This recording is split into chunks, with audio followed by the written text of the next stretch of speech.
Coucou, t'as déjà fait ta lettre au Père Noël? Fabululu a reçu le catalogue du magasin bien en avance. On écoute ça maintenant. Cet après-midi, après l'école, Fabululu ne jouait pas aux petites voitures. Il n'était pas en train de dessiner, non.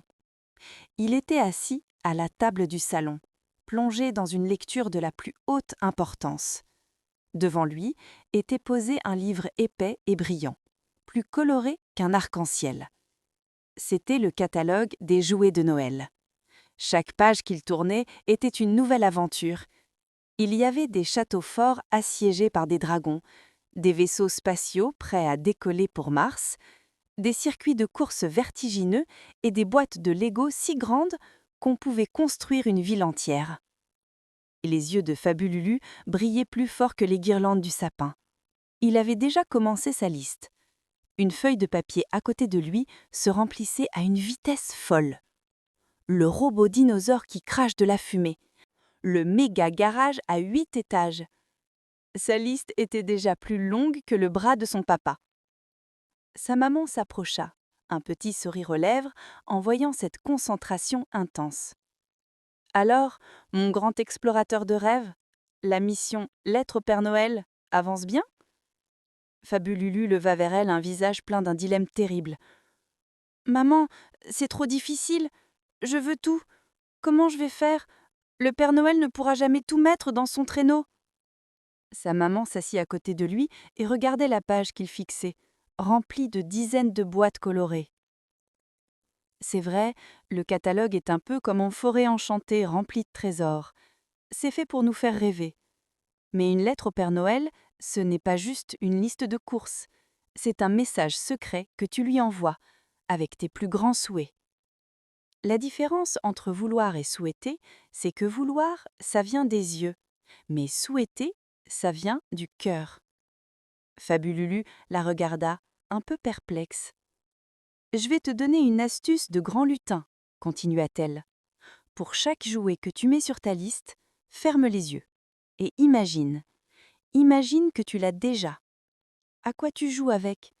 Est-ce que tu joues tout seul ou avec papa, Chloé ou tes amis ? Est-ce que c'est un jeu qui te fait rire pendant 5 minutes ou un jeu avec lequel tu peux inventer des milliers d'histoires pendant des heures ? » Fabululu décida d'essayer. Il regarda le premier jouet de sa liste, le robot dinosaure. Il ferma les yeux. C'était super. Le dinosaure marchait, grognait, mais après, il ne savait pas trop quelle histoire inventer avec. Puis, il regarda un autre jouet plus loin dans le catalogue, une simple boîte de Lego, mais avec plein de fenêtres et de portes. Il ferma les yeux. Aussitôt, les histoires se mirent à fuser dans sa tête. Il pourrait construire la cabane de Zorro, la forteresse du cardinal Richelieu, la maison des 3 ours imaginaires. Il pourrait jouer avec Léo et Jade. Il rouvrit les yeux et regarda sa maman avec une nouvelle compréhension. Lentement, il prit sa gomme et effaça le robot dinosaure de sa liste. Il passa le reste de l'après-midi non pas à ajouter des jouets, mais à en enlever. Chaque choix était une petite conversation avec son cœur. À la fin, sa liste n'était plus un inventaire sans fin. Il ne restait que 3 souhaits. 3 trésors qui n'étaient pas forcément les plus gros, ni les plus brillants du catalogue, mais qui étaient les plus grands dans son imagination. Il montra fièrement sa lettre finale à sa maman. « C'est une magnifique liste, mon chéri.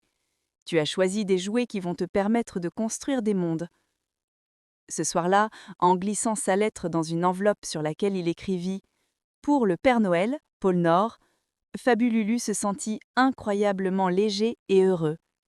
Il avait compris que la magie de Noël ne commençait pas en déballant les cadeaux, mais bien avant. Elle commençait dans le secret de son cœur, au moment précis où on apprend à écouter ses propres rêves. Merci Fabululu pour cette lucidité. C'est important de bien choisir ses cadeaux pour Noël.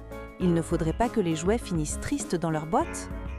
Moi, quand j'étais petite, j'avais ma poupée et j'adorais papoter des heures avec elle. C'était le plus beau cadeau pour une pipelette comme moi. Même si je suis adulte, elle est toujours dans ma chambre pour que je n'oublie jamais l'enfant que j'étais. Et toi, tu as des choses à demander au Père Noël? Allez, bonne nuit les petits. Bisous!